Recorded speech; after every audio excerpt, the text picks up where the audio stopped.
এরপর আমরা চলে এসেছি কি পার্ট 4 এ দিক নির্দেশিত চিত্রের মাধ্যমে সম্বন্ধের প্রকাশ, বা এটাকে বলা ভালো যে গ্রাফিক্যাল রিপ্রেজেন্টেশন অফ রিলেশন বা a relation using directed graph.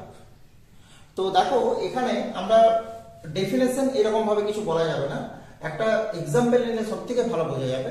আমরা এখান থেকে যে কোনো একটা রিলেশন নিয়ে নিচ্ছি, ধরো আর একটা রিলেশন, আর রিলেশনটা এরকম 1 1 2 2 1 3 and 2 3, ক্লিয়ার? বা আরেকটা নিয়ে নিলাম 3 2। তো এই যে রিলেশনটা, এটাকে আমরা গ্রাফ দিয়ে বা ডাইরেক্টেড গ্রাফ দিয়ে আমরা কিভাবে রিপ্রেজেন্ট করব? তো দেখো প্রথমেই আমাদের রিপ্রেজেন্ট করতে গেলে আমাদের সেটের যে পয়েন্টগুলো আছে, এই পয়েন্টগুলো কিন্তু আমাদেরকে প্রথমে দিয়ে দিতে হবে।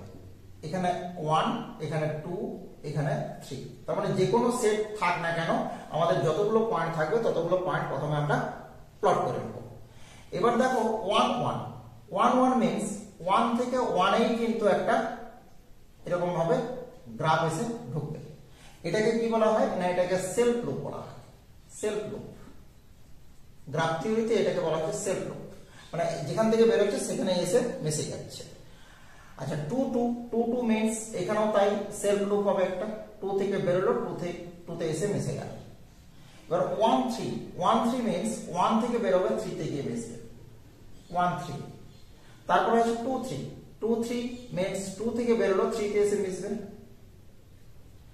and 3 2 মানে 3 থেকে বেরোলো 2 তে এসে মিশবে 3 2। ব্যাস, এটা হচ্ছে কি না এই গ্রাফের যে গ্রাফিক্যাল রিপ্রেজেন্টেশন বা দিক নির্দেশিত চিত্রের মাধ্যমে যে গ্রাফটাকে দেখানো হয়েছে। তো এই গ্রাফ থেকে দেখো তুমি কিন্তু এই রিলেশনটা ইকুইভ্যালেন্স রিলেশন কিনা তুমি চেক করতে পারবে। প্রথমে দেখো তিনটাতেই মানে প্রত্যেকটা পয়েন্টটা সেলফ লুপ থাকতে হবে, তাছাড়া কিন্তু রিফ্লেক্সিভ হবে না। তো আমরা দেখতে পাচ্ছি 3 এর উপরে কোনো সেলফ লুপ নেই, তার মানে এটা তুমি সঙ্গে সঙ্গে বলতে পারবে যে এটা কি না এটা রিফ্লেক্সিভ হবে না। রিফ্লেক্সিভ হবে না মানে ইকুইভ্যালেন্স হবে না। এবার যদি সিমেট্রিকের কথা ভাবি, এখানে দেখো আমরা দেখতে পাচ্ছি গ্রাফটাতে 1 2 3 এটা কিন্তু একটা গ্রাফ আছে, কিন্তু এই 3 2 1 এখানে কিন্তু কোনো গ্রাফ আমরা দেখতে পাচ্ছি না। তার মানে দেখো এই যে রিলেশন, এই রিলেশনে 1 3 belongs to R, but 3 1 does not belongs to R. Clear? তাহলে আমরা এখান থেকে কি বলতে পারবো? এখান থেকে আমরা বলতে পারবো যে ম্যাপিংটা কিন্তু সরি এই যে রিলেশনটা, এই রিলেশনটা কিন্তু আমাদের কি না সিমেট্রিক নয়, তার মানে ইকুইভ্যালেন্স হবে না। এবার ধরো এখান থেকে আরেকটা আরবিটারি যদি আমরা নিয়ে একটা গ্রাফ আঁকার চেষ্টা করি, ধরো এখান থেকে একটা রিলেশন নিচ্ছি এস রিলেশনটা হচ্ছে 1 2 2 3 3 3 2 2 1 2। ক্লিয়ার? তো দেখো এখানেও কিন্তু আমি আগেই বলেছি যে আমরা এটা 1 2 দুবার হয়ে গেছে, আমরা এটা এক কাজ করছি 1 3 করে নিচ্ছি। আমরা প্রথমেই বলেছি যে প্রথমে কি করতে হবে, তিন সেটের যে পয়েন্টগুলো আছে সেগুলোকে প্রথমে প্লট করে নেব 1 2 3, তিনটে 1 1 2 and 3। এবার 1 3 মিন্স 1 থেকে 3 তে একটা ডাইরেক্টেড গ্রাফ অ্যারো দিয়ে দিলাম। 2 3 2 থেকে 3 তে একটা ডাইরেক্টেড গ্রাফ অ্যারো দিয়ে দিলাম। 3 3 মিন্স কি 3 থেকে 3 তে একটা সেলফ লুপ।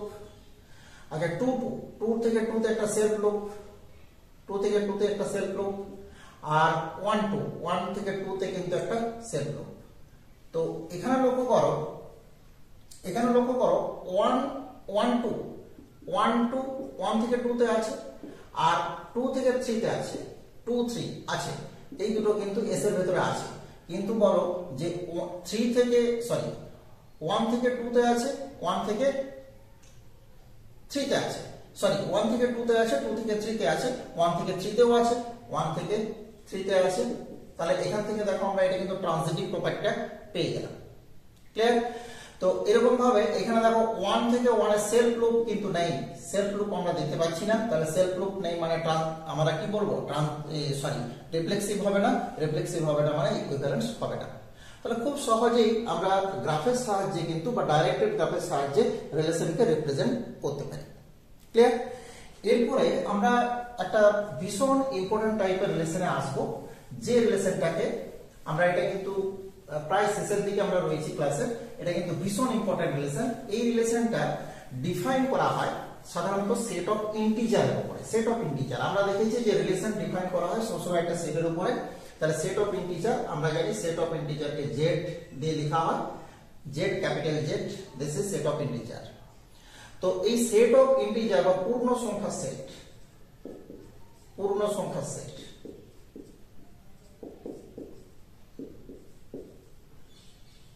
তো এর উপরে এই যে রিলেশনটা, এই রিলেশনটাকে বলা হচ্ছে কনগ্রুয়েন্স রিলেশন বা কনগ্রুয়েন্স মডিউলো রিলেশন।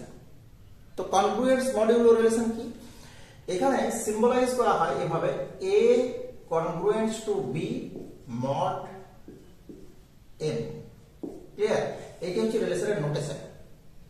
তো এই রিলেশনটা দেখো, আমরা এই যে নোটেশনটা পেয়েছি, এই নোটেশনটা দেখে একটু আলাদা রকম মনে হচ্ছে ঠিকই, কিন্তু ভয় পেয়ে যাওয়ার কিছু নেই। খুব সহজ একটা রিলেশন। আমরা ছোটবেলা থেকে ভাগ শিখে আসছি, ভাগ। তো ভাগের নিয়ম আমরা কি জানতাম? ভাগের নিয়ম আমরা জানতাম যে ভাজ্য সমান ভাজক গণিত ভাগফল যুক্ত ভাগশেষ। এই যে একটা কথা, যে কথাটাকে নিয়ে আমরা এটাকে ইংরেজিতে বলা হয় কি ডিভিশন অ্যালগরিদম। Division algorithm. তো এই কথাটাকে নিয়ে কিন্তু রিলেশনটা তৈরি হচ্ছে। তো দেখো, আমরা এখানে রিলেশনটা বলতে বোঝাই যে a হচ্ছে যে কোনো একটা ইন্টিজার, যেহেতু জেড এর উপরে বলেছি আমি, এটা রিলেশনটা ডিফাইন করা আছে। এটাকে যখন আমরা কি করছি না, এটাকে যখন m দিয়ে ভাগ করছি, m, তখন কি হবে না, তার এই bটা হচ্ছে রিমাইন্ডার বা ভাগশেষ, রিমাইন্ডার বা ভাগশেষ থাকছে, আর আমরা ধরে নিচ্ছি কিউটা হচ্ছে কোসেন্ট। তো দেখো, আমরা এই যে রুলটা যদি কাজে লাগাই, আমরা কি পেয়ে যাব? a equal to mq plus b। আমরা কি জানি যে এই যে bটা কিন্তু 0 less equal to b less than mod কি হবে? মড m হবে। যেটা দিয়ে ভাগ করছি তার থেকে ছোট কিংবা সমান হবে, এবং অলওয়েজ কিন্তু এটা কি হবে? মডেল দিতে হবে যদি একদম এক্সাক্ট করতে হয়। তো এবার আমরা দেখো একটা এক্সাম্পলে আসি। আমরা যদি বলি যে এই যে m, এটাকে যদি আমরা বলি 5, তাহলে কি হবে না, এখানে দেখো a কনগ্রুয়েন্স টু 0 হতে পারে mod 5, a কনগ্রুয়েন্স টু 1 হতে পারে mod 5, a কনগ্রুয়েন্স টু 2 হতে পারে mod 5, a congruence to 3 and a congruence to 4। কারণ কি? কারণ হচ্ছে যখন আমরা 5 দিয়ে ডিভাইড করব, m এর মান 5 দিয়ে যখন ডিভাইড করছি, তখন আমরা কি পাই? 0 1 2 3 4 এই 5 রকমের রিমাইন্ডার বা ভাগশেষ আমরা পাই। তো এখানে আসার আগে আমরা এই রিলেশনটাকে নিয়ে একটু ডিসকাস করে নিই, তারপর আমরা এখানে আসছি। তো এই যে রিলেশনটা, এই রিলেশন অ্যাকচুয়ালি আর, যেটা আর মানে রিলেশন আমরা ডিনোট করতাম যেটা, এটা হচ্ছে এটা, এই নোটেশনটা, এটাই হচ্ছে রিলেশন। এটাকে বলা হচ্ছে কনগ্রুয়েন্স মডিউলো রিলেশন। তো এই রিলেশনটা কিন্তু আমরা জানি যে ইকুইভ্যালেন্স রিলেশন হয়। ইকুইভ্যালেন্স কি করে ইকুইভ্যালেন্স রিলেশন হয় আমরা দেখাবো। দেখো, আমরা যে কোনো একটা a বিলংস টু z থেকে নিয়ে নিচ্ছি, যে কোনো একটা ইন্টিজার। তো আমরা জানি যে a congruence to a mod m হবে। কেন m হবে? m হবে। কেন m হবে না, আমরা জানি যে a কে যদি আমরা a দিয়ে ডিভাইড করি কি হবে? সবসময়, আমি ভুল বললাম, যে a কে যদি আমরা m দিয়ে ডিভাইড করি, তখন আমরা কি করব না, a যদি আমাদের রিমাইন্ডার রাখতে হয় আমরা কিন্তু পারবো। কারণ দেখো, আমাদের এই রিলেশনটাকে যদি আরেকটু সহজ করে আমি বলে যে আরো বুঝতে সুবিধা হবে, এখান থেকে আমরা বলতে পারি যে m দ্বারা a মাইনাস b কে ভাগ করা যাবে। মানে যেটা রিমাইন্ডার ছিল সেটা প্রথমে বিয়োগ করে নিলাম, তাহলে কি হবে? এটা কমপ্লিটলি ডিভিজিবল বাই m। এবার দেখো, এখান থেকে আমরা খুব সহজে পেয়ে যাব। এখান থেকে আমরা বলতে পারবো কি, কারণ হচ্ছে যেহেতু a minus a 0 K m দিয়ে ভাগ, 0 কে আমরা সবসময় m দিয়ে ভাগ করতে পারবো। তাহলে দেখো, এখান থেকে পেয়ে গেলাম কি, for all a belongs to z a congruence to a mod a। তাহলে এখান থেকে আমরা বলতে পারছি রিলেশনটা হচ্ছে রিফ্লেক্সিভ।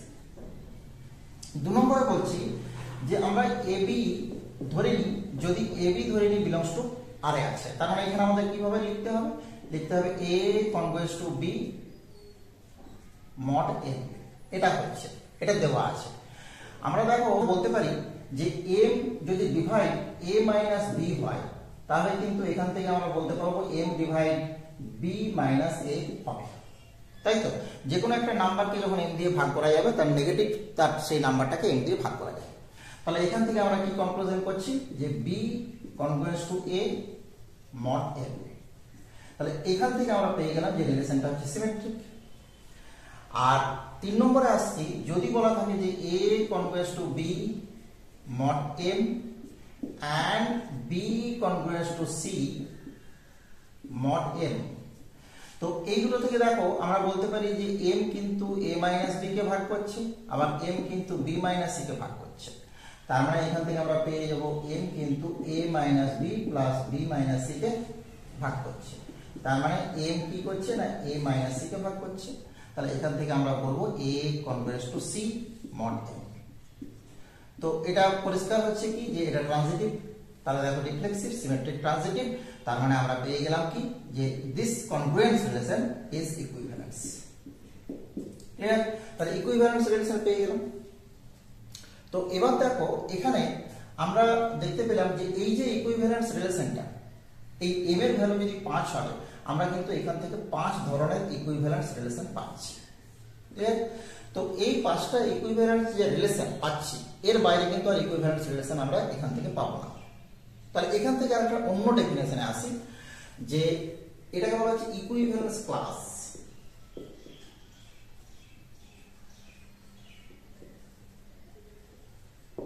বা এটাকে আমরা বলতে পারি সমতুল্যতা শ্রেণী।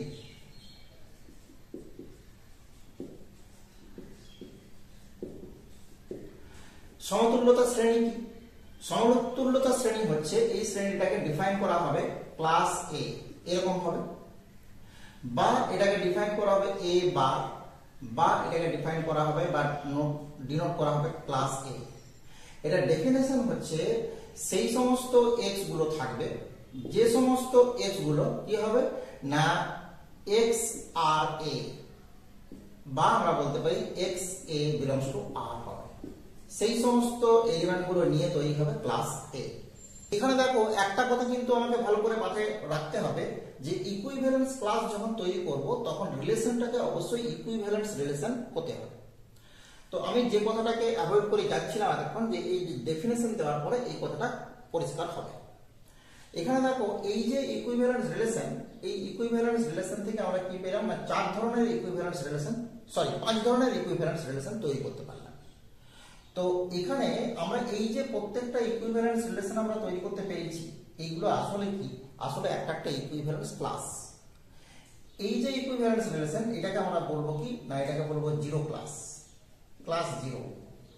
ক্লাস জিরোতে তার মানে কারা থাকবে না যে সমস্ত এলিমেন্ট বা যে সমস্ত ইন্টিজার এটা divisible by 5 because remainder is 0, তার মানে এটা কি হবে 5n, n belongs to z। একইভাবে ক্লাস 1 হচ্ছে কি 5n plus 1, n belongs to z।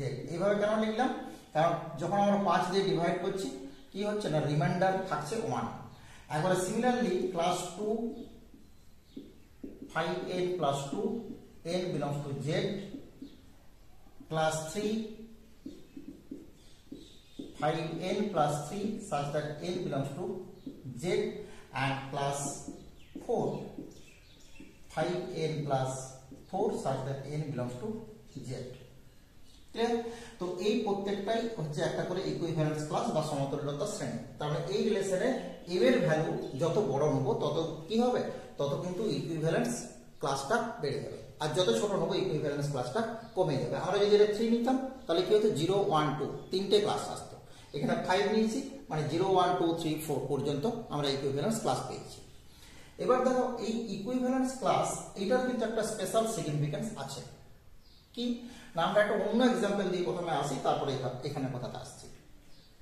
আমরা দেখো একটা প্রথমেই একটা খুব সহজ ইকুইভ্যালেন্স রিলেশন তৈরি করি, আর 1 1 2 2 3 3 2 3 3 2।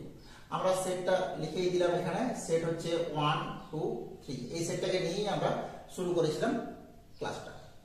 তো দেখো এখানে আমরা যদি বলি যে ক্লাস 1, প্রত্যেকটা এলিমেন্টকে নিয়ে কিন্তু ক্লাস তৈরি করা যাবে। ক্লাস 1 এ কারা কারা থাকবে না, ক্লাস 1 এর ডেফিনেশন কি না, সেই সমস্ত x থাকবে যে সমস্ত x গুলো 1 এর সাথে রিলেটেড, তার মানে x, 1 যেগুলো আরে আছে।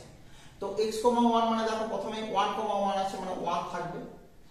আচ্ছা এবার বলো যে আর কিন্তু কিছু নেই এখানে, আর কিন্তু x, 1 বিলংস টু আর যদি বলি x এর ভ্যালু কিন্তু আমরা একটাই পাবো, সেটা হচ্ছে 1। তাহলে ক্লাস 1 আমরা পেয়ে গেলাম কি 1। আচ্ছা ক্লাস 2 তে দেখো আমরা পেয়ে যাচ্ছি কি, ক্লাস 2 তে হচ্ছে x, 2 যেগুলো আরে আছে। তো দেখো এখানে প্রথমে 2 আছে আর 3 আছে, তার মানে 3 ও থাকবে। আর ক্লাস 3 কি না, ক্লাস 3 আমাকে দেখতে হবে যে x, 3 বিলংস টু r। তাহলে x, 3 মানে আমরা দেখতে পাচ্ছি 3 আর হচ্ছে কি না, আর হচ্ছে এখানে দেখো 2 আছে 2। তো এখানে লক্ষ্য করো এই যে তিনটে ক্লাস পেয়েছি, এই তিনটে ক্লাসকে যদি আমরা ভালো করে লক্ষ্য করি, প্রথম কথা হচ্ছে প্রত্যেকটা ক্লাস মানে ক্লাস এ এর ভেতরে অবশ্যই এ আছে। তার মানে আমরা একটা প্রপার্টি পেলাম যে a belongs two class A, for all a belongs two r, sorry for all a belongs two a। এটা কিন্তু ভীষণ ইম্পর্টেন্ট একটা কথা। এখানে দেখো ক্লাস 1 এ 1 আছে, ক্লাস 2 তে 2 আছে, ক্লাস 3 তে 3 আছে। একইভাবে ক্লাস 0 তে 0 থাকবে, ক্লাস 1 এ 1 থাকবে, ক্লাস 2 তে এখন সেম পেয়ে যাবো, কারণ n এর মান দেখো 0 বসালে আমরা কিন্তু প্রত্যেকটা ফুলফিল করে যাবে। n এর মান 0 বসালে এখানে 1 থাকবে, এখানে 2 থাকবে, এখানে 3 থাকবে, এখানে 4 থাকবে। আর একটা কথা কি যে দুটো ক্লাস হয় কি হবে না আইডেন্টিক্যাল হবে, নয় একবারে সম্পূর্ণ ডিফারেন্ট হবে। তার মানে এটার মূল কথাটা হচ্ছে 2 class are either identical or disjoint. আমরা যদি লক্ষ্য করি ক্লাস 1 আর ক্লাস 2 এই দুটো দেখো ডিসজয়েন্ট, তার মানে ক্লাস 1 ইন্টারসেকশন ক্লাস 2 এটা কিন্তু 5। একইভাবে ক্লাস 1 ক্লাস 3 এইটা কিন্তু 5, তার মানে দুটো ক্লাস দেখা যাচ্ছে কি disjoint.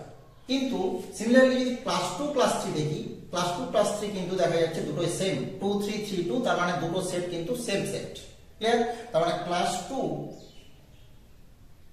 This is equal to class 3। তার মানে এখান থেকে আমরা বুঝতে পারছি যে এই যে ইকুইভ্যালেন্স ক্লাস এগুলো কিন্তু আইদার আইডেন্টিক্যাল অর ডিসজয়েন্ট। এবার এখান থেকে একটা ইম্পর্টেন্ট কথা বেরিয়ে আসছে, এই যে সেট এই সেটে আমাদের তিনটে এলিমেন্ট ছিল 1 2 3। তো দেখলাম যে ক্লাস 1 কে যদি আমরা একটা সাবসেট হিসেবে কনসিডার করি, এটা হচ্ছে ক্লাস 1 আর এই দিকটা হচ্ছে ক্লাস 2। তো আমরা কি জানি যে একটা সেট এরকম একটা সেট এ সেটকে যদি আমরা এরকম ধরো চারটে সেটের ইউনিয়ন আকারে লিখি, যে এ সেটকে আমরা লিখছি A1 A2 A3 and A4। তো প্রত্যেকটা A1 intersection A2 intersection A3 intersection A4, বা প্রত্যেকটা যদি আমরা পেয়ার করে ইন্টারসেকশন করলে কি হবে, এটাকে আমরা লিখতে পারি AI ইন্টারসেকশন AJ, এটা হচ্ছে 5 for all I, j this is equal to 1 2 3 4 I not equal to j।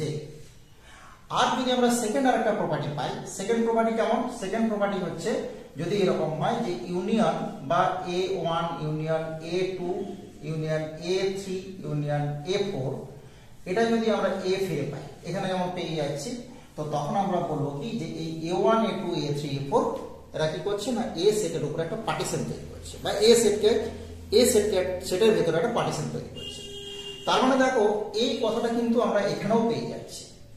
তার মানে কি বলবো যে equivalence class makes a partition on a set. Clear? তার মানে সমতুল্যতা শ্রেণী একটা সেটের উপরে কি করে না একটা পার্টিশন তৈরি করে। তাহলে কথাটা যদি পুরো কথাটা আমরা একসাথে বলি যে ইকুইভ্যালেন্স রিলেশন সমতুল্যতা সম্বন্ধ সমতুল্যতা শ্রেণী তৈরি করে, আবার সমতুল্যতা শ্রেণী কি করছে না একটা সেটের উপরে পার্টিশন তৈরি করছে। তার মানে আমরা বলতে পারি যে কোনো ইকুইভ্যালেন্স রিলেশন কিন্তু একটা সেটের উপরে পার্টিশন তৈরি করছে। তো আমাদের দেখো এই যে এক্সাম্পলটা বলেছি, এখানেও কিন্তু একই কথা। আমরা যদি দেখি এই যে পাঁচটা ইকুইভ্যালেন্স ক্লাস যদি আমরা ইউনিয়ন করি, প্রত্যেকটা ইউনিয়ন করলে কি হবে, সেট অফ ইন্টিজার ফিরে পেয়ে যাবে। আর প্রত্যেকটার সাথে প্রত্যেকটার কিন্তু ইন্টারসেকশন 5। তাহলে দেখো এখানেও কিন্তু এই যে ইকুইভ্যালেন্স ক্লাস ছিল, ইকুইভ্যালেন্স রিলেশন ছিল a congruent to b modulo m মানে 5, a মডুলো 5। তো এই ইকুইভ্যালেন্স রিলেশন কি করেছে না, এই যে 5টা ইকুইভ্যালেন্স ক্লাস তৈরি করেছে, এই 5টা ইকুইভ্যালেন্স ক্লাস আমাদের সেট অফ ইন্টিজারের উপরে কি করেছে না, একটা পার্টিশন তৈরি করেছে। বোঝা গেছে? ব্যাস, তাহলে আমরা মোটামুটি ভাবে দেখলাম যে রিলেশনের যে সমস্ত কনসেপ্ট আছে, মানে একবারে প্রথম থেকে শেষ পর্যন্ত, মানে আশা করি প্রত্যেকটা কনসেপ্ট ইন ডিটেলস আমি বোঝাতে পেরেছি তোমাদেরকে। আর তোমাদের বোর্ড এক্সাম 11, 12 বা যেই বা যে কোনো ধরনের যে কম্পিটিটিভ এক্সাম তোমরা দিতে চাইছো বা দিতে যাচ্ছ এরপরে, তো তোমাদের কিন্তু এই যে চারটে পার্ট 1, পার্ট 2, পার্ট 3, পার্ট 4, যে রিলেশন রিলেটেড যে চারটে ক্লাস, এই যে থিওরিটা যদি ভালো করে একটু মন দিয়ে দেখে নাও, আমার মনে হয় না যে কোনো ধরনের প্রবলেম, রিলেশনের প্রবলেম নিয়ে তোমাদের অসুবিধা হবে। বোঝা গেছে? Thank you. আর যদি কোনো ডাউট থাকে তোমরা কমেন্ট বক্সে অবশ্যই জানাও। দেখতে থাকো ম্যাথ A to Z।